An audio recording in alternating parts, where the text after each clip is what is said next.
શહેર ભાજપ પ્રમુખની જાહેરાત, અમદાવાદ શહેર પ્રમુખ બન્યા પ્રેરક શાહ। ગાંધીનગર, પોરબંદર, પંચમહાલ અને ખેડા શહેર ભાજપના પ્રમુખોની જાહેરાત કરવામાં આવી છે। ઘણા સમયથી જાહેરાત બાકી હતી, ત્યારે ભાજપ દ્વારા રાજ્યમાં વિવિધ શહેરો અને જિલ્લાઓમાં પ્રમુખની જાહેરાત કરવામાં આવી। ગાંધીનગર, પોરબંદર, ખેડા અને પંચમહાલ ભાજપના જિલ્લા પ્રમુખોની વરણી કરવામાં આવી છે। પોરબંદર જિલ્લા ભાજપના પ્રમુખ તરીકે ડોક્ટર ચેતનાબેન તિવારી રૂપારેલની નિમણૂક કરવામાં આવી છે। પૂર્વ પાલિકા પ્રમુખ અને મહિલા ભાજપના સક્રિય અગ્રણીની નિમણૂકથી ભાજપમાં ઉત્સાહનો માહોલ જોવા મળ્યો। પૂર્વ સાંસદ મોહન કુંડારિયાએ કવર ખોલી ચેતનાબેન તિવારીના નામની જાહેરાત કરી, તો પંચમહાલ જિલ્લા ભાજપ પ્રમુખ તરીકે મયંક દેસાઈની વરણી કરવામાં આવી। ગોધરા ભાજપ કમલમ ખાતે મળેલી સંકલનની બેઠકમાં પ્રમુખ તરીકે મયંક દેસાઈની જાહેરાત કરાઈ। સંકલનની બેઠકમાં કરસન ગોંડલિયાએ ચૂંટણી અધિકારી તરીકે ઉપસ્થિત રહી ભાજપ જિલ્લા પ્રમુખના નામની જાહેરાત કરી, તો ગાંધીનગર મહાનગર ભાજપ અધ્યક્ષની પણ જાહેરાત કરવામાં આવી।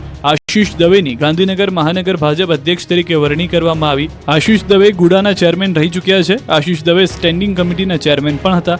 આ તરફ ખેડા જિલ્લા ભાજપ પ્રમુખ તરીકે ખેડા જિલ્લા પંચાયતના પૂર્વ પ્રમુખ નયનાબેન પટેલના નામની જાહેરાત કરી। પંચાયતી રાજ સમિતિના પૂર્વ પ્રમુખ પણ રહી ચૂક્યા છે। પૂર્વ મંત્રી ભૂપેન્દ્રસિંહ ચુડાસમાની અધ્યક્ષતામાં નામની જાહેરાત થઈ। નડિયાદ કમલમ ખાતે ભાજપ કાર્યકરોની મિટિંગમાં જાહેરાત કરવામાં આવી।